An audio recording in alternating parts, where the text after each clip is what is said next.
દુબઈમાં બેસીને ભારતમાં સાયબર ક્રાઇમ આચરતી આંતરરાષ્ટ્રીય મિલન દરજી ગેંગ વિરુદ્ધ ગુસ્સી ટોકનો ગુનો નોંધાયો હોય. જે ગુનામાં મિલન દરજી અને સાગરીત એવો નાસ્તો ફરતો રજની અમદાવાદ એરપોર્ટ પરથી સુરત સાયબર ક્રાઇમ ટીમે તેને ઝડપી પાડ્યો છે. સુરત સાયબર ક્રાઇમને ફરી મોટી સફળતા મળી છે.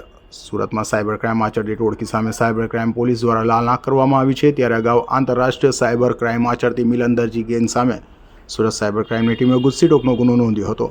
જે ગુનામાં નાસ્તા ફરતા એવા મિલન દરજી ગેંગના સાગરીત બોટાદના ગડદાના જલાલપુર ગામના ભાડિયું પરુમાં રહેતા રજની નારણભાઈ કાછડિયાને અમદાવાદ એરપોર્ટ પરથી સુરત સાયબર ક્રાઇમની ટીમે ઝડપી પાડ્યો છે અને તેને સુરત લાવી તેની ધરપકડ કરી હતી.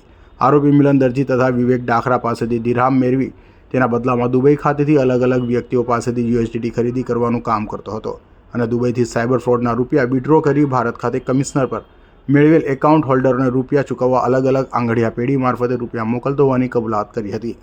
તે અંતર્ગત વર્ષ 2024માં સાયબર ક્રાઇમ સેલ દ્વારા મોટા વરાછા ઉત્તરાયણ વિસ્તારની અંદર સ્વાધ્યાય કોમ્પ્લેક્સ ખાતે એક રેડ કરવામાં આવેલ હતી અને એ રેડમાં જે કેસ થયો એની અંદર પાછળથી ગુસ્સી ટોક અને લાગુ પડતી વધારાની કલમો પણ દાખલ કરવામાં આવેલ હતી. આ જે ગેંગ છે મિલન દરજી ગેંગ, એને વિરુદ્ધ ગુસ્સી ટોક દાખલ કરીને તપાસ હાલ પણ ચાલુ છે. અત્યાર સુધી લગભગ 200થી વધુ FIR જે આ કેસમાં ભારતના વિવિધ રાજ્યોમાં રજીસ્ટર્ડ થઈ ચૂકી છે, તેમજ NCCRP પોર્ટલ ઉપર 1800થી વધુ ફરિયાદો પણ જે તે સમયે મળી આવેલ હતી. આ જ કેસની અંદર અત્યાર સુધી કુલ 14 આરોપીઓને પકડવામાં આવેલ છે. ગઈકાલે સાયબર ક્રાઇમ સેલ દ્વારા વોન્ટેડ આરોપી રજની નારણભાઈ પટેલ ઉર્ફ રજની કાછડિયાની ધરપકડ કરવામાં આવેલ છે.